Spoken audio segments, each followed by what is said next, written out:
All stories posted on our channel are stories from our subscribers and created by us based on real events we've experienced and witnessed. We post new stories every day for your entertainment, that we hope you enjoy them. Thank you. I remember the exact moment everything changed. It wasn't during the ceremony when Vivian walked down the aisle in her ivory gown, her dark hair cascading over her shoulders like a waterfall of silk. It wasn't when we exchanged vows in front of 200 guests at the Belmont Country Club in Greenwich, Connecticut, under a canopy of white roses and twinkling lights. It wasn't even when we cut the 5-tier cake or had our first dance to At Last by Etta James, while my mother cried happy tears and my father nodded approvingly from his seat at the head table. No, the moment that shattered my understanding of everything I thought I knew came later that night, in the honeymoon suite of the Waldorf Astoria in Manhattan, when my new wife of exactly 9 hours sat on the edge of our bed and delivered a sentence that would echo through every decision I made from that point forward. My name is Marcus Holloway, and I was 34 years old when I married Vivian Chen on that crisp October eve. I was a successful corporate attorney at Morrison & Associates, one of the most prestigious law firms in New York City. I had worked relentlessly for 12 years to build a career that most people only dream about. I owned a brownstone in Brooklyn Heights, drove a Mercedes that I rarely used because I preferred the subway, and had a retirement account that would have made my immigrant grandparents weep with pride. I was, by all measurable standards, a success. And marrying Vivian was supposed to be the final piece of the puzzle, the crowning achievement of a life built on discipline, hard work, and careful planning. We had dated for 2 years before I proposed. 2 years of dinners at fine restaurants, weekend trips to the Hamptons, gallery openings, charity galas, and carefully orchestrated meetings with each other's families. Vivian was an interior designer with her own firm, a woman of impeccable taste and quiet elegance. She came from old money. Her father was a retired surgeon, her mother a former concert pianist who now spent her days organizing fundraisers for the Metropolitan Opera. Our courtship had been proper, traditional. We held hands at the movies, kissed goodnight at her doorstep, and spoke of the future in careful, measured terms. Vivian had been raised with strict values, she told me, and I respected that. I admired it. In an age of casual hookups and disposable relationships, her commitment to waiting until marriage seemed noble, a testament to her character. I never questioned or pushed. I was patient because I believed that our wedding night would mark the beginning of a deep, intimate connection that would only grow stronger with time. How wrong I was. The suite was magnificent. All cream-colored walls, crystal chandeliers, and floor-to-ceiling windows that overlooked the glittering Manhattan skyline. Champagne was chilling in a silver bucket. Rose petals had been scattered across the bed by the hotel staff, a romantic touch that now seems almost cruel in retrospect. Vivian emerged from the bathroom in a silk robe, her face freshly scrubbed of makeup, her expression unreadable. I was sitting on the edge of the bed, my heart pounding with anticipation, my jacket already draped over a chair. I had waited 2 years for this moment. 2 years of cold showers and respectful distance, of suppressing every natural instinct because I believed that the reward would be worth the sacrifice. She sat down beside me, but not close. There was space between us, a gap that seemed intentional. She folded her hands in her lap and stared at the wall, as if gathering her thoughts. "Marcus," she said finally, her voice calm and measured, the way she spoke when she was presenting a design concept to a difficult client. "There's something we need to discuss before we go any further." I felt a flicker of concern, but I pushed it aside. Perhaps she was nervous. Perhaps she needed reassurance. I reached for her hand, but she pulled away slightly, and that small rejection sent a chill down my spine. "What is it?" I asked, trying to keep my voice steady. She took a deep breath. "I want to be clear about my expectations for our marriage. Physical intimacy is not something that comes naturally to me. It never has been. I've always known this about myself, and I should have been more forthcoming with you, but I was afraid you wouldn't understand." I stared at her, trying to process her words. "What do you mean?" "I mean that I'm willing to be intimate, but only on a limited basis.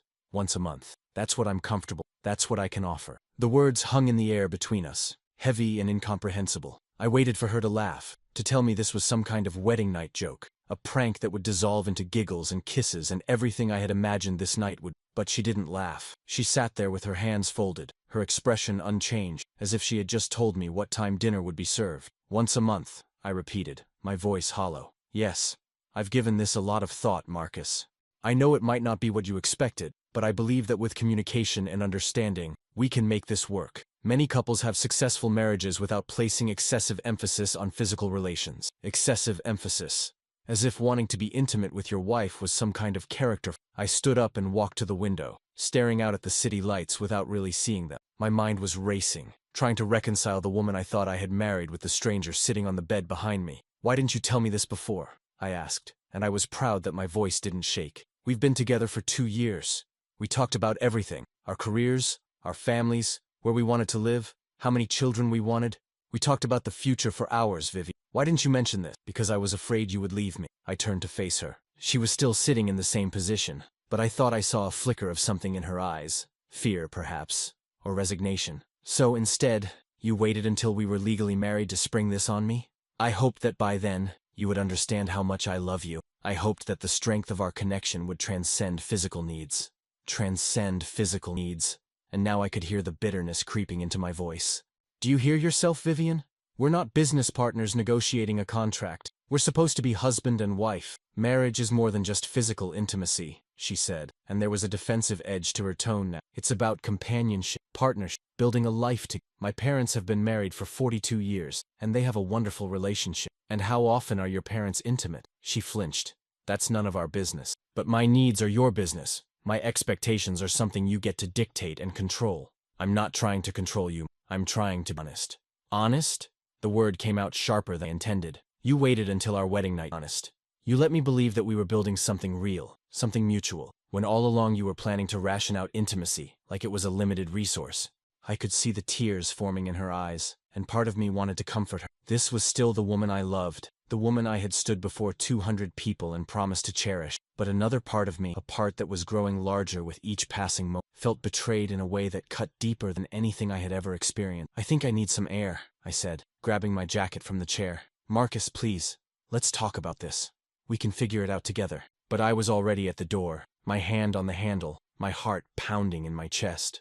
I don't know if we can, I said quietly. I don't know if I even know who you are anymore. I spent the next 3 hours walking the streets of Manhattan, my mind a whirlwind of confusion and anger and grief. I walked past couples holding hands, past bars filled with laughter, past homeless men sleeping in doorways who probably had simpler problems than mine. I walked until my feet ached and my thoughts began to settle into something resembling clarity. By the time I returned to the hotel, Vivian was asleep, or at least pretending to be. I lay down on the couch by the window and stared at the ceiling until dawn, and when the first rays of sunlight began to filter through the curtains, I had made a decision. I didn't want a marriage built on deception and rationed affection. I didn't want to spend the rest of my life begging for crumbs of intimacy from a woman who saw physical connection as a chore to be minimized. I wanted a partner, not a roommate. I wanted love that was given freely, not calculated and controlled. As Vivian stirred in the bed, I spoke the words that would change both of our lives forever. I want a divorce. The silence that followed my declaration was absolute.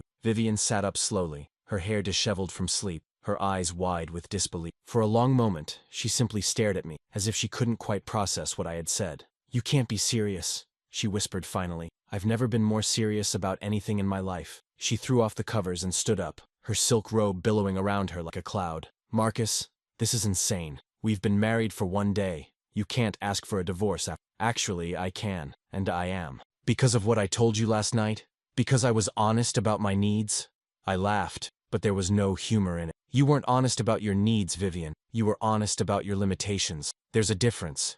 And you waited until we were legally bound to each other to reveal something that should have been discussed months ago, maybe years ago. I was afraid. Yes, you were afraid I would leave. And you were right to be afraid, because this is exactly the kind of thing that matters in a marriage. This isn't about whether we want hardwood floors or carpet. This is about fundamental compatibility, about the foundation of what a marriage is supposed to be. She sank into the chair by the window, her face pale. So that's it? 2 years together. All our plans, all our dreams, and you're willing to throw it all away because I can't meet your physical expectations? It's not about meeting my expectations. It's about the deception. It's about the fact that you deliberately withheld crucial information until it was too late for me to make an informed decision. You manipulated me, Vivian. You trapped me. I didn't trap you. I love you. You don't trap someone you love. You don't build a relationship on lies and omissions and hope that love will be enough to paper over the cracks. She was crying now, tears streaming down her cheeks, and I felt a pang of guilt despite my. This wasn't how I had imagined the first morning of my marriage.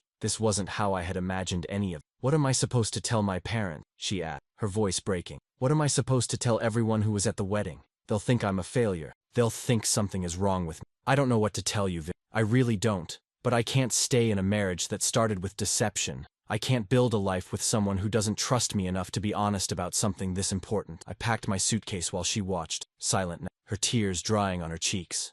The honeymoon we had planned, 2 weeks in Tuscany, visiting vineyards and Renaissance art, would never happen. The future we had mapped out together was dissolving like morning mist under the harsh light of reality. "I'll call my lawyer tomorrow," I said as I headed for the door. "We can do this amicably, or we can do it through the courts. The choice is yours." "Marcus." Her voice stopped me at the threshold. "I never meant to hurt you. You have to believe. I thought you loved me enough to accept me the way I am." I turned to face her one last time. She looked small and broken, nothing like the confident woman I had fallen in love with. And despite everything, despite the anger and the betrayal, I felt my heart ache. "I did love you," I said quietly, "but I can't love a lie. And that's all this marriage would be, a beautiful, elaborate lie that we both agreed to pretend." I left the hotel and took a cab back to Brooklyn, watching Manhattan recede through. My phone was already buzzing with messages from family and friends, wanting to know how the wedding night had, sending congratulations and well wishes. I turned it off and let the silence wash over me. The next few weeks were a blur of legal consultations, awkward conversations, and sleepless nights. My parents were devastated. My mother kept asking what had gone wrong, and I couldn't bring myself to explain. How do you tell your traditional Chinese mother that your wife had announced she would only allow physical intimacy once a month? How do you explain that the perfect wedding she had spent months planning had been a prelude to disaster? I told them we had discovered fundamental incompatibilities. I told them it was better to end things now than to drag out a marriage that was doomed from the start. They didn't understand, but they accepted it, the way parents accept things they can't change. Vivian's family was less forgiving. Her father called me twice, demanding explanations that I refused to give. Her mother sent me a handwritten letter accusing me of abandoning her daughter, of breaking sacred vows, of being selfish and immature. I read the letter once, and then burned it in my kitchen sink, watching the paper curl and blacken as the flames consumed it. The divorce proceedings were surprisingly smooth. Vivian didn't contest anything. We had a prenuptial agreement, her family's ironically, that kept our assets separate. There was no property to divide, no children to consider. On paper, it was as if the marriage had never existed. But the emotional fallout was something else entirely. I found myself replaying every moment of our relationship, looking for signs I had missed, warnings I had ignored. Had there been red flags that I was too blinded by love to see? Had she ever hinted at her feelings about physical intimacy, and I had simply failed to listen? I analyzed every conversation, every gesture, every moment we had spent together, and the more I analyzed, the more I realized that the signs had always been there, subtle perhaps, but present. The way she always pulled back when our kisses became too passionate. The way she changed the subject whenever the topic of our future physical relationship came. The way she had framed her decision to wait until marriage as a moral choice, rather than a personal preference. I had been so focused on respecting her boundaries that I never stopped to question what those boundaries actually meant. I had assumed that her restraint was temporary, a virtue that would be rewarded with openness and passion once we were. I had projected my own expectations onto her silence, filling in the blanks with my imagination, rather than asking the difficult questions. In a way, I was complicit in my own deception. I had wanted so badly to believe in the fairy tale that I had ignored the parts of the story that didn't fit. 3 months after my wedding day, the divorce was finalized. I received the papers at my office, signed them without ceremony, and returned them to my lawyer. That night, I went home to my empty brownstone and sat in the darkness for hours, wondering what came next.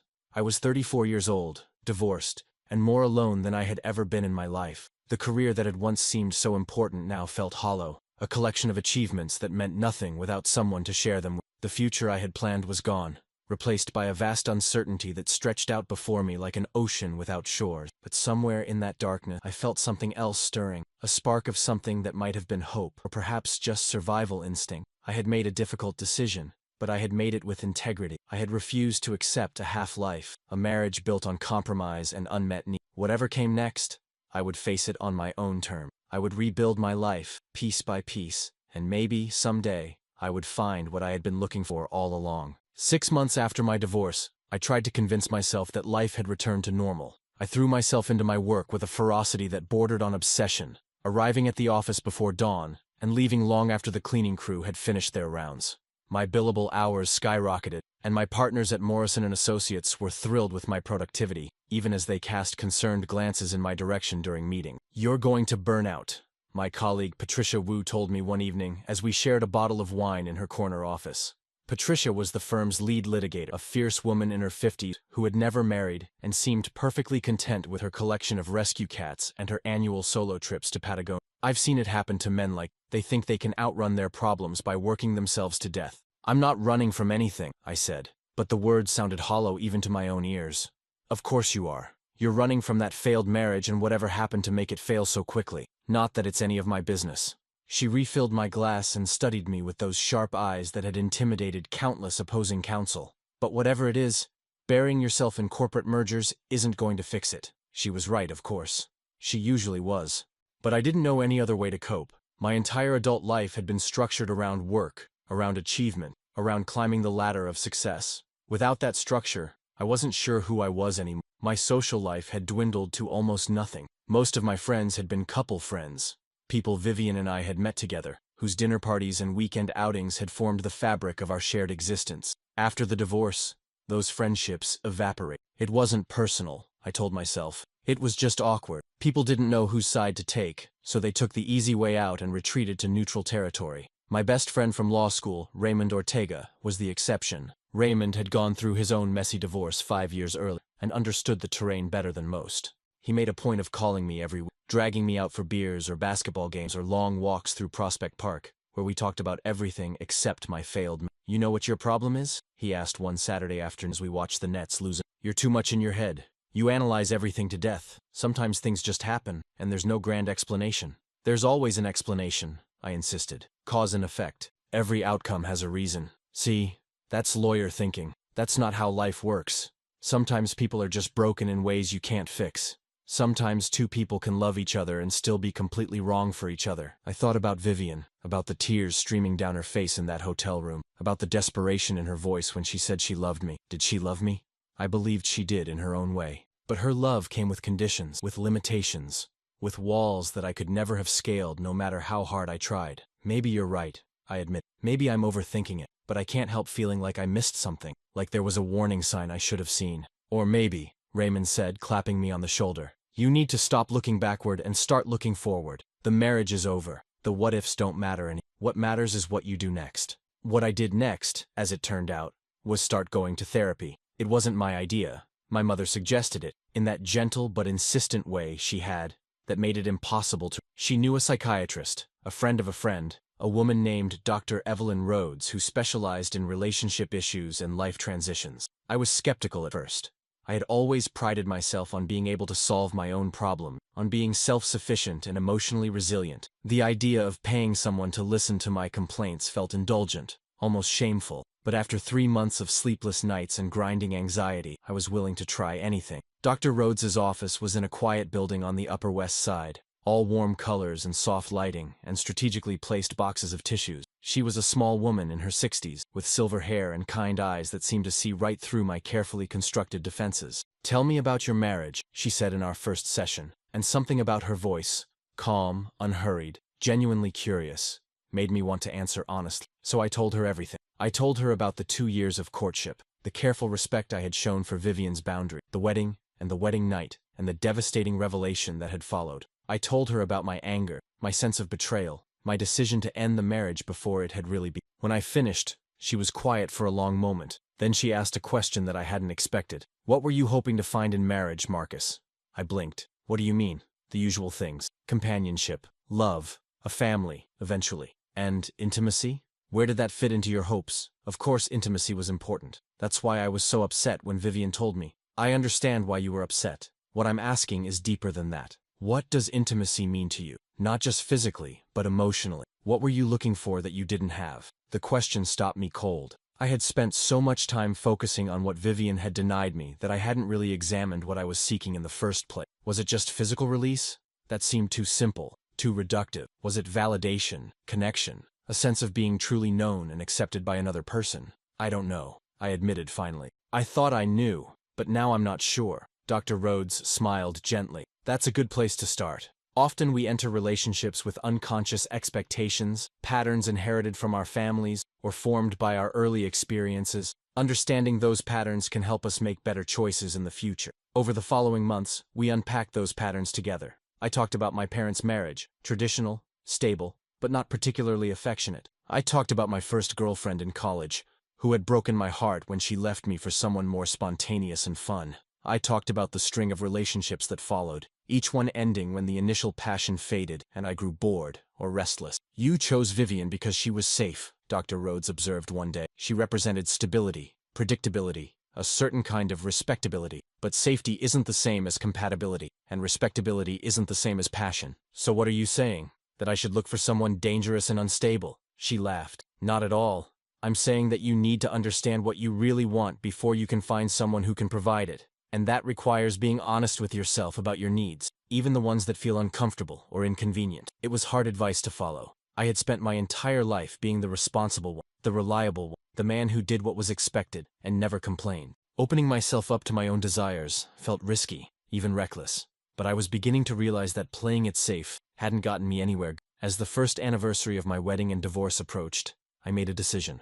I would stop hiding in my work. I would stop avoiding social situations. I would put myself out there, however awkward and painful it, and see what happened. I had no idea that this decision would lead me to someone who would change my life in ways I never could have imagined. But that's the thing about the future. It never unfolds the way you expect. The art gallery was crowded with the kind of people who wore expensive clothes and pretended to understand contemporary art. I was there because Patricia had dragged me along, insisting that I needed to expand my horizons beyond legal briefs and courtroom strategy. I was nursing a glass of wine that was too dry for my taste, staring at an abstract painting that looked like someone had thrown paint at a canvas from across the room, when I heard a voice behind me. You look about as confused as I feel. I turned to find a woman standing a few feet away, a bemused smile playing at the corners of her lips. She was tall, with auburn hair pulled back in a loose ponytail and freckles scattered across her nose. Her eyes were a striking shade of green, and they sparkled with amusement as she studied my expression.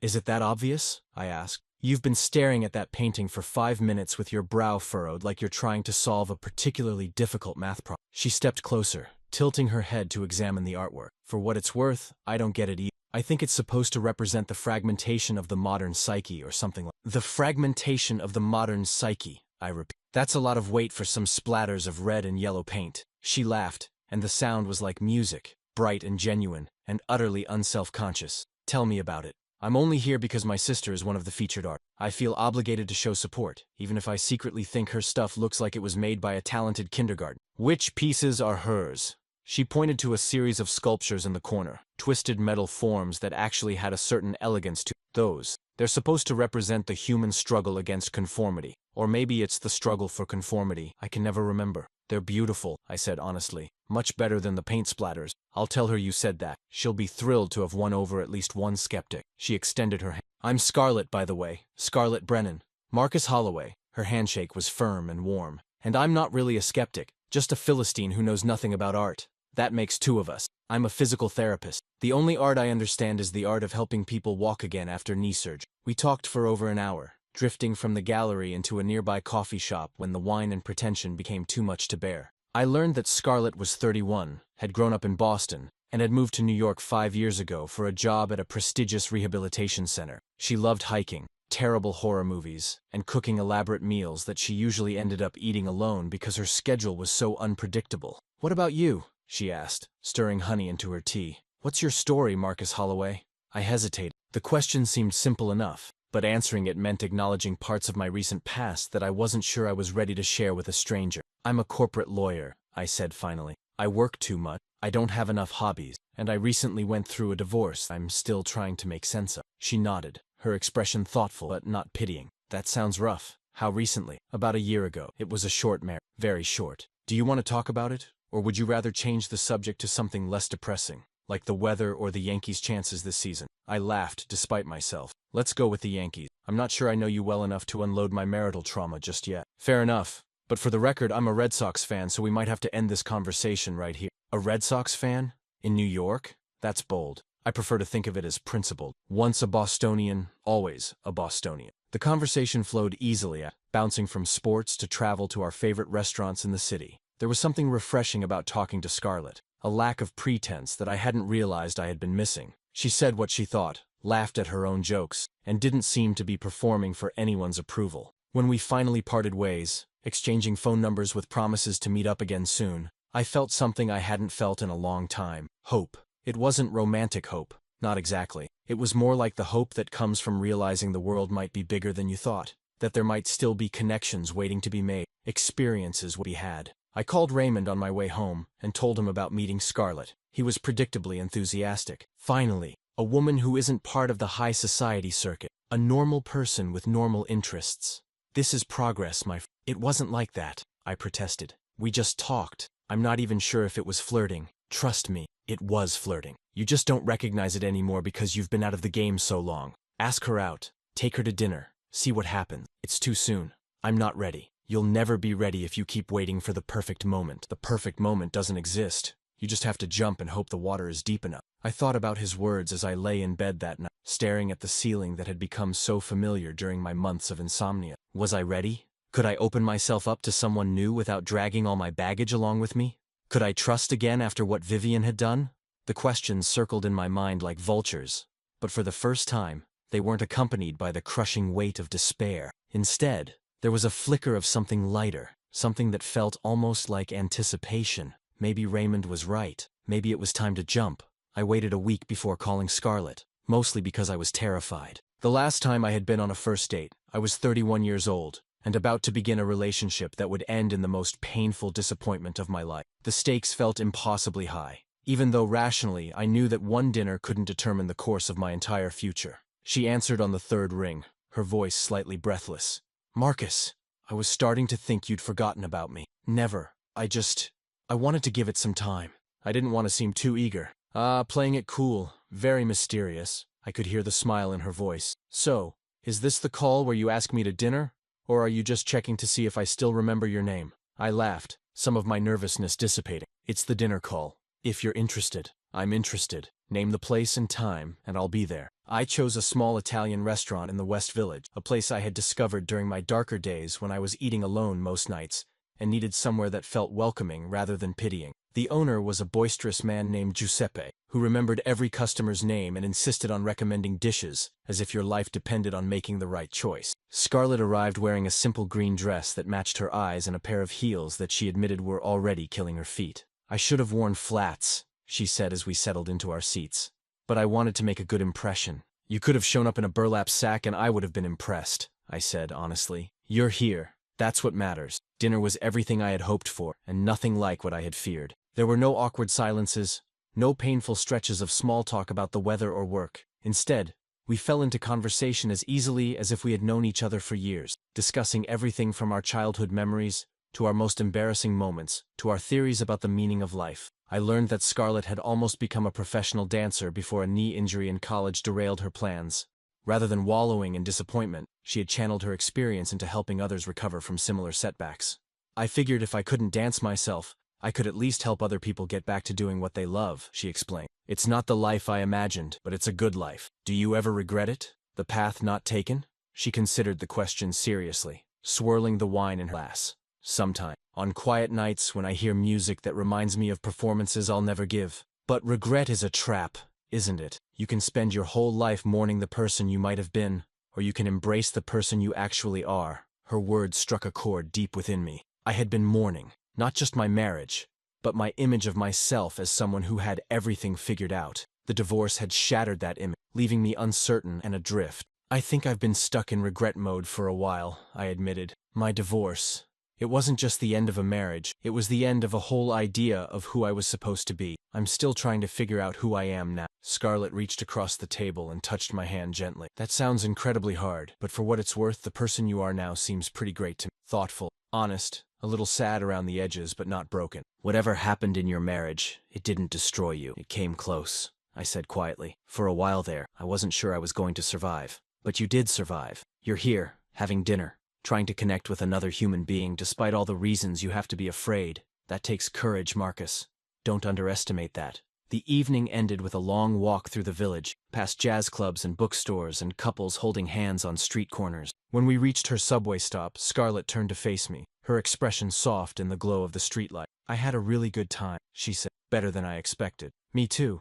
Can I see you again? I'd like that, very much. She kissed me on the cheek, a brief, tender brush of her lips against my skin, and disappeared down the subway stair. I stood there for a long moment afterward, touching the spot where her lips had, feeling something shift in my chest. It wasn't love. Not yet. It was too soon for love. But it was something, a warmth that I had forgotten I was capable of feeling. As I walked home through the autumn night, I realized that I was smiling. Not the forced smile I wore at work functions or family gathering, but a real smile that came from somewhere genuine, unguarded. Maybe Raymond was right. Maybe it was time to stop looking backward and start looking forward. Things with Scarlett progressed slowly, which was exactly what I needed. We saw each other twice a week, then 3 times, then whenever our schedules allowed.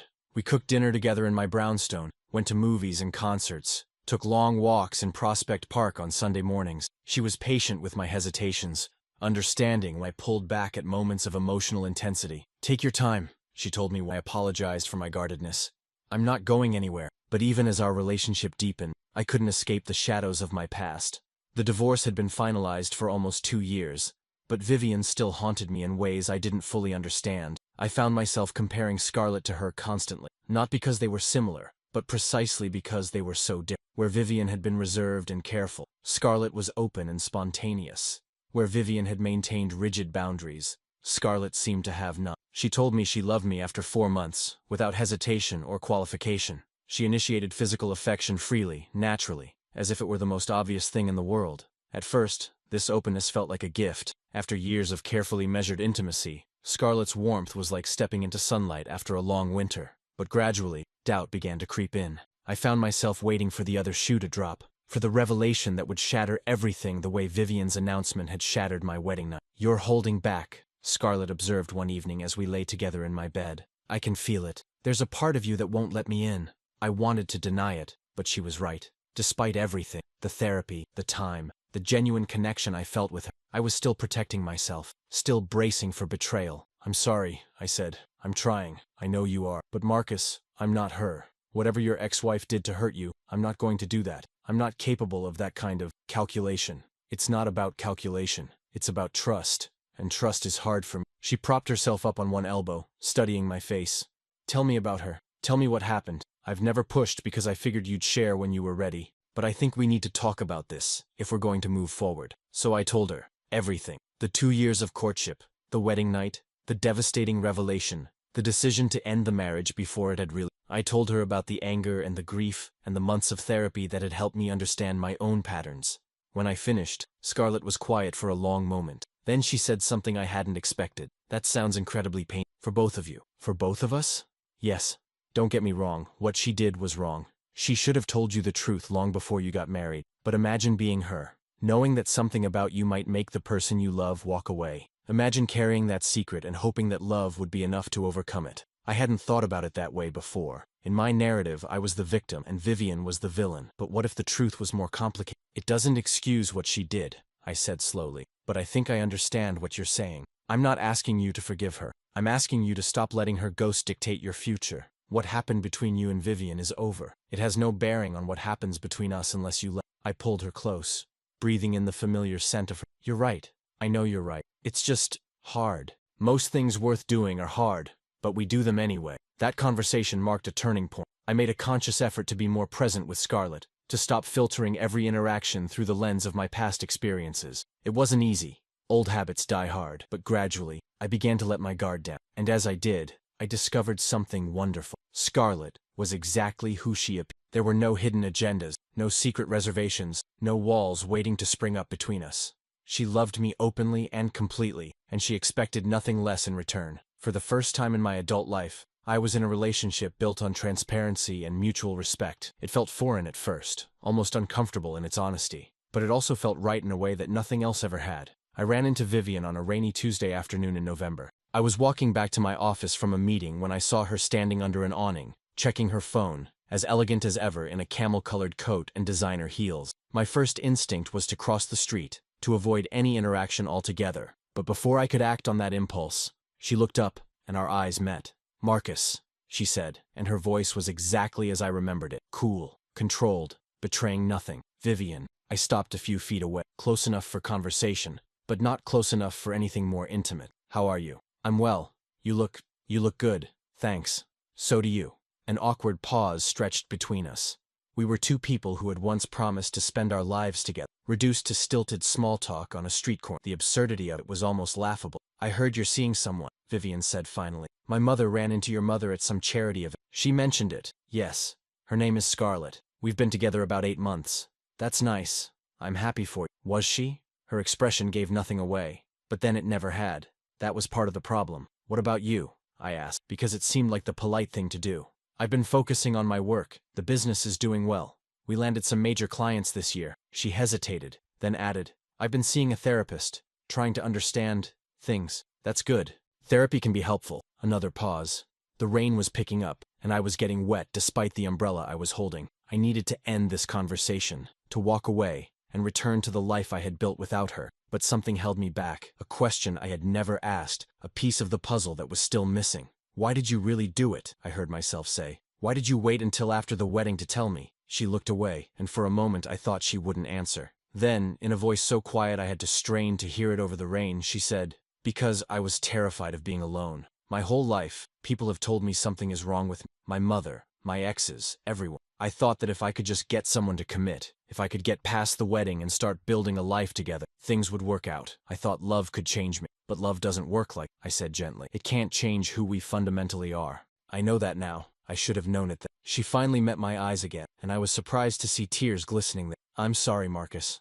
I'm sorry for what I put you through. You deserved better. In that moment, standing in the rain with my ex-wife, I felt something I hadn't expected. Compassion. Not forgiveness, exactly, but an understanding that we were both just people trying to navigate a world that didn't come with instruction. She had made mistakes. So had I. Blaming her forever wouldn't change the past or make my future any better. I appreciate you saying that, I said, and for what it's worth, I hope you find what you're looking for. I hope you find someone who can accept you exactly as you are. Thank you. She wiped her eyes with the back of her hand, a gesture that seemed almost childlike. Goodbye, Marcus. Goodbye, Viv. She walked away into the rain, disappearing around a corner. I stood there for a moment longer, feeling the weight of something heavy lifting from my shoulders. Then I continued on to my office, my steps lighter than they had been in a very long time. That evening, I told Scarlett about the encounter. She listened without interrupting, her hand resting on my... How do you feel? She asked when I finished. Honestly, relieved. For 2 years I've been carrying around all this anger and resentment. I think today I finally let some of it go. That's good. Holding on to anger is like drinking poison and expecting the other person to die. Where did you hear that? Buddha.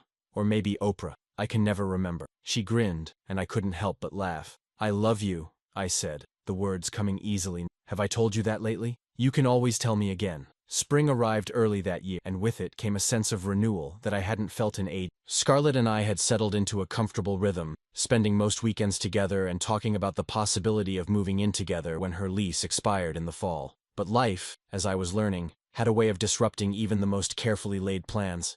It started with a phone call from my mother on a Sunday morning. Her voice was strained, tighter than usual, and I knew immediately that something was wrong.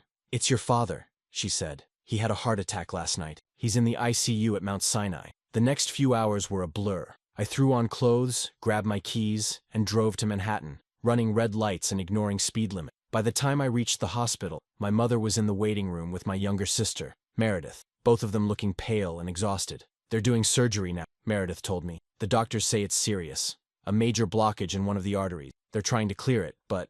She broke off, unable to finish the sentence. I sat down next to my mother and took her hand. She was trembling. This woman who had always seemed so strong, so unshakable. Seeing her vulnerable like this broke something inside me. He'll be okay, I said, even though I didn't know if it was true. Dad is a fighter. He's not going to give up. The surgery lasted 7 hours. By the time the doctor emerged to tell us that my father had made it through, the sun had set and risen again. He was stable but critical, the doctor explained. The next 48 hours would be crucial. I spent those 48 hours at the hospital, sleeping in waiting room chairs and living on vending machine coffee. Scarlett came when she could, bringing me food and clean clothes and quiet comfort. She didn't try to make me feel better with empty platitudes. She just sat with me, held my hand, and let me be scared. On the 3rd day, my father woke up. He was groggy and weak, tubes running in and out of his body, but his eyes were clear when they found me sitting by his bedside. Marcus, he said, his voice barely above a whisper. Hey, Dad, how are you feeling? Like I've been hit by a truck. He tried to smile, but it came out more like a grimace. They tell me I almost died. Yeah, you gave us quite a scare. He was quiet for a moment, staring at the ceiling. Then he said something that surprised me. I've been thinking, lying here, about all the things I should have said and didn't, about the time I wasted on things that don't matter. Dad, you don't have to. Let me finish. His grip tightened on my hand. I know I wasn't the most expressive father. I didn't tell you often enough how proud I am, how much I love you. I thought there would always be more time, but there almost wasn't. Tears were streaming down my face now. I couldn't remember the last time I had cried in front of my father. Probably not since childhood, when crying was still acceptable. I love you too, Dad. I've always known you were proud of me. Good. Good. He closed his eyes, exhausted from even this brief conversation. Now tell me about this woman your mother keeps mentioning. Scarlett. Is she good to you? She's wonderful. I think you'll like her. Bring her to meet me, when I'm better. I want to see the woman who's made my son smile again. He drifted off to sleep after that, and I sat by his bedside until the nurses came to check his vitals. As I walked out of the hospital into the cool night air, I called Scarlett. He wants to meet you, I said. When he's stronger, he wants to meet the woman who made me smile again. Then I guess I'd better make sure you keep smiling. My father's recovery was slow but steady. He was in the hospital for 3 weeks, then transferred to a rehabilitation facility the other month. By the time he was finally able to go home, summer had arrived, and the world had transformed into something green and vibrant and full of possibility. The experience had changed all of us. My mother became more attentive, more openly affectionate, as if she was afraid that any moment might be the last. Meredith flew in from California more often, making time for family dinners and weekend visits that she had always been too busy for before. And I learned something about mortality and time and the fragility of everything we take for granted. I brought Scarlett to meet my parents on a warm evening in July. My mother had prepared a feast, her famous braised short ribs, steamed vegetables, hand-rolled noodles, and my father was sitting up in his favorite armchair, looking thinner than I remembered, but with color in his cheeks. "So, this is the famous Scarlett," he said, shaking her hand with the formal politeness that was his way. "I've heard a lot about you. All good things, I hope." "Mostly." His eyes twinkled. "Marcus tells me you're a Red Sox fan." Scarlett shot me a look of mock betrayal. "I see how it is. Throwing me to the wolves before I even get through the door." "Don't worry," my mother interjected. "We won't hold it against you. Much." Dinner was warm and lively, filled with laughter and stories, and the kind of easy conversation that only happens when people genuinely like each other. My father asked Scarlett about her work, her family, her interests. My mother offered unsolicited advice about cooking and relationships. And through it all, I watched the woman I loved charm my parents with the same effortless grace that had captured me. Later, after Scarlett had gone home and my mother had retreated to the kitchen to clean up, my father called me over to his chair. "She's good for you," he said quietly. "I can see it in your face. You're different with happier." "I am happier. Happier than I've been in a long time." "Then don't let her go. Don't make the mistake of waiting too long, of assuming there will always be more time. If you love her, tell her, and keep telling her, every day, until it becomes as natural." "I will, I promise." He patted my hand and closed his eyes, and I could tell he was tired, but there was a smile on his face, a peaceful contentment that I hadn't seen before his heart attack. As I drove home that night, I thought about what he had said. Don't wait, don't assume. Life was short, and nothing was guaranteed. It was time to make a decision. I proposed to Scarlett on a crisp October evening, exactly 3 years after my disastrous first wedding. We were in Central Park, near the Bethesda Fountain, surrounded by the golden glory of autumn leaves. It wasn't a grand gesture, no skywriting or flash mobs or elaborate scavenger hunts.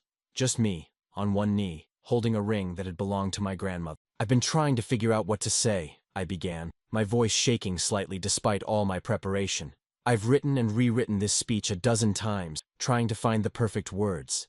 But then I realized that perfection isn't what we're about. We're about truth, honesty, real life, with all its messiness and uncertainty." Scarlett's eyes were already glistening with tears. "Marcus, let me finish. 3 years ago, I thought my life was over. I thought I would never trust anyone again, never love anyone again, and then I met you, and everything changed. You showed me that love doesn't have to be conditional or calculated. It can be simple and pure and given freely, without expectation." I held up the. "I want to spend the rest of my life with you, not because I think we'll be perfect, but because I know we'll face whatever comes together. So, Scarlett Brennan, will you marry me?" "Yes," she whispered, and then louder, laughing through her tears. "Yes, yes, yes."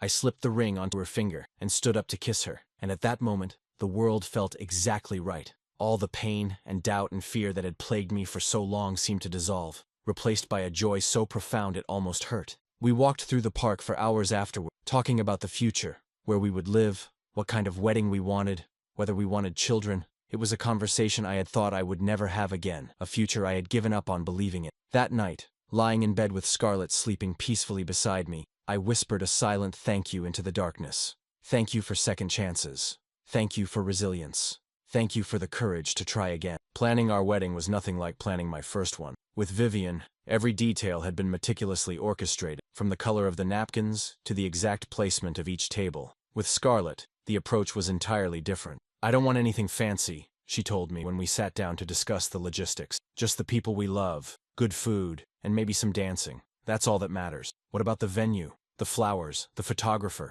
We can figure all that out.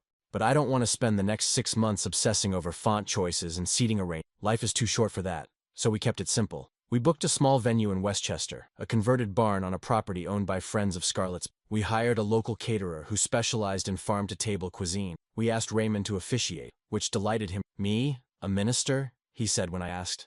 I'll have to practice looking solemn and wise. You can get ordained online in about 15 minutes. It's not exactly a rigorous process. Still, this is an honor. I promise to take it very seriously, right up until the moment I make a joke about your bachelor party that your mother definitely shouldn't hear. The guest list was small, about 50 people compared to the 200 at my first wedding. Family, close friends, and that was it. No business associates, no distant relatives we barely knew, no plus ones who would spend the reception checking their phones. My mother was disappointed at first. She had loved the grandeur of my wedding to Vivian, the opportunity to show off to her friends and relatives. But when she saw how happy Scarlett made me, she relented. As long as you're sure, she said. As long as this is what you really want. It is, Mom.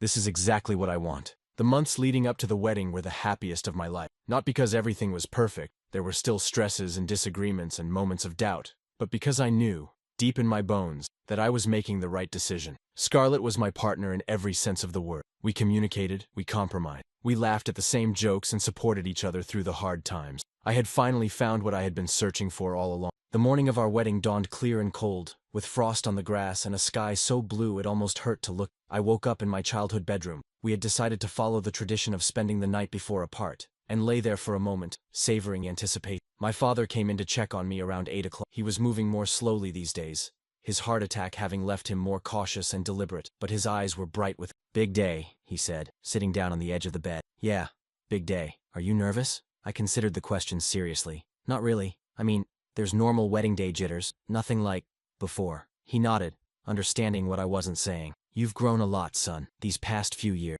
I've watched you go through hell and come out the other side stronger. I'm proud of you. Thanks, Dad. That means a lot. We hugged, a rare occurrence in my family, and then he left me to get ready. The ceremony wasn't until 2, but there was still plenty to. Raymond arrived around noon, looking vaguely uncomfortable in his efficient robes. I spent an hour practicing my solemn and wise face in the mirror, he announced. I think I've nailed it. You look like you're trying to pass a kidney stone. Perfect. That's exactly the vibe I was going for. The ceremony itself was everything I had hoped for and nothing like my first wedding. No 300-piece orchestra, no elaborate choreography, no sense that we were performing for an audience rather than speaking from the heart. Scarlett walked down the aisle in a simple white dress, her auburn hair loose around her shoulders, her smile radiant. I felt my heart catch in my chest at the sight of her, and I realized that this was what it was supposed to feel like. This was what I had been searching for. Raymond's officiating was a blend of humor and sincerity that captured our relationship perfectly. He made the guests laugh with stories of our early dating disasters, then brought them to tears with reflections on love and commitment and the courage it takes to try again after failure. And then it was time for the vows. Scarlett, I began, my voice thick with emotion. I didn't know what love was until I met you. I thought I did. I had theories and expectations and carefully constructed ideas about what a relationship should look like. But you showed me that love isn't a theory. It's a practice.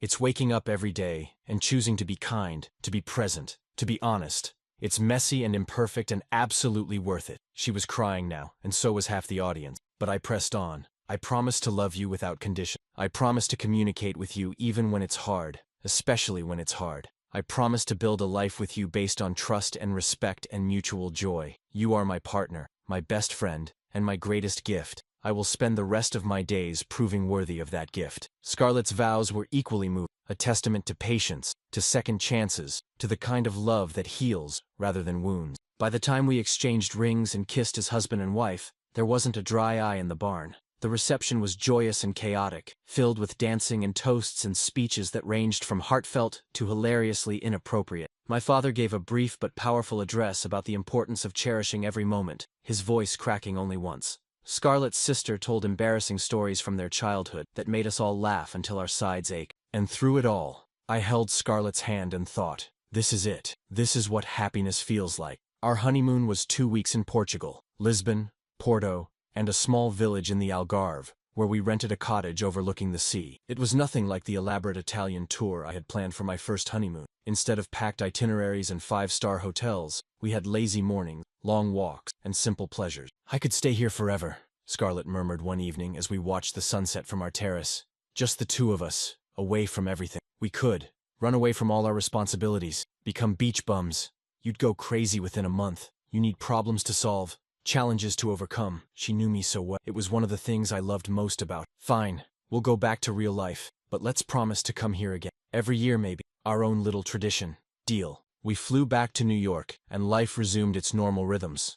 Work, dinners with friends, weekends with family, but something was different now. There was a foundation underneath everything, a sense of security and belonging that I had never experienced before. We moved into a new apartment together, a spacious place in Park Slope with room for the children we hoped to have someday. We decorated it together, argued over furniture choices, and eventually reached compromises that satisfied neither of us perfectly, but somehow worked. 6 months after our wedding, Scarlett told me she was pregnant. The news hit me like a thunderbolt, even though we had been trying. The abstract idea of fatherhood suddenly became very concrete, very real. "Are you happy?" she asked, searching my face for a reaction. Happy doesn't begin to cover it. I'm terrified, and excited, and completely overwhelmed. Is that normal? I think it's the definition of normal. We spent the next few months preparing for parenthood, reading books, taking classes, transforming the spare bedroom into a nursery. My mother was over the moon, already knitting blankets and planning birthday parties for a child who wouldn't arrive for months. My father offered gruff but heartfelt advice about the importance of being present, of not missing the moments that mattered. And through it all, I thought about how different my life might have been if I had made a different choice on that wedding night 3 years ago, if I had swallowed my disappointment and tried to make things work with Vivian, if I had accepted a half-life rather than demanding something more. I would never have known this joy, this fullness, this sense of becoming exactly who I was meant to be. Our daughter was born on a Tuesday morning in early spring, arriving 3 weeks early and catching us completely off guard. Her name was Eleanor, after Scarlett's grandmother, and she had her mother's green eyes and her father's stubbornness. From the moment I held her in my arms, everything else faded into insignificance. The career achievements, the financial success, the carefully constructed life I had built, none of it mattered compared to this tiny, perfect person who was depending on me for everything. "She's beautiful," I whispered, counting her fingers and toes for the 100th time. "She's ours," Scarlett replied, exhausted but radiant. Can you believe it? I couldn't. I truly couldn't. The early months of parenthood were a blur of sleepless nights, dirty diapers, and endless cycles of feeding. It was harder than anything I had ever done, harder than law school, harder than making partner, harder than rebuilding my life after divorce.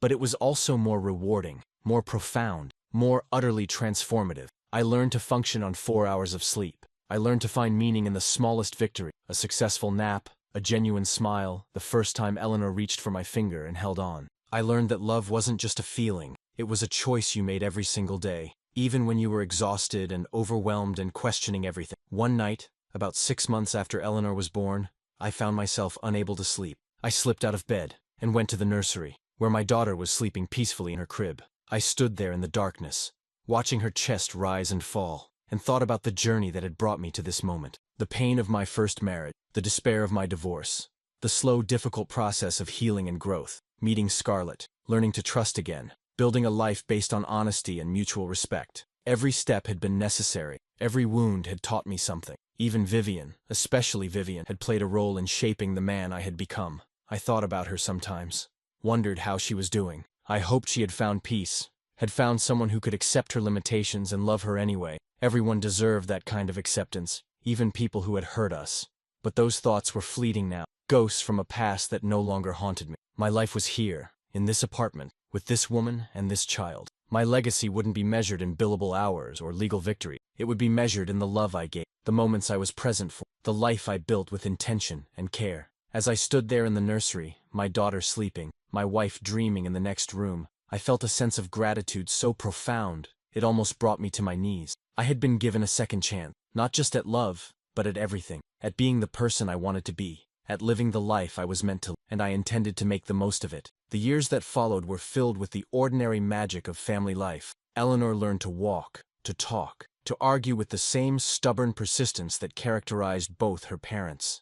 A son, Theodore, arrived 2 years later, adding chaos and joy in equal measure. We moved to a house in Westchester, with a backyard and a dog and all the trappings of suburban existence. Some nights, lying in bed with Scarlett after the kids were asleep, I would marvel at how far I had come. From that devastated man sitting in a hotel room, unable to comprehend how his life had fallen apart, to this this abundance, this fullness, this quiet contentment that I hadn't known I was capable of feeling. "What are you thinking about?" Scarlett would ask, sensing my preoccupation. "Just how lucky I am, how different things might have been. Things are exactly as they should be. Everything that happened, good and bad, led us here. I wouldn't change a single moment, neither would I." My father passed away when Eleanor was 7, surrounded by family, his hand in my mother's. It was peaceful, the kind of death we all hope for but rarely receive. At his funeral, I spoke about his lessons, about presence, about gratitude, about the importance of saying the things that matter while there's still time. And I thought about the conversation we had in that hospital room years ago, when he told me not to wait, not to assume there would always be more time. He had given me the courage to propose to Scarlett, to build this life,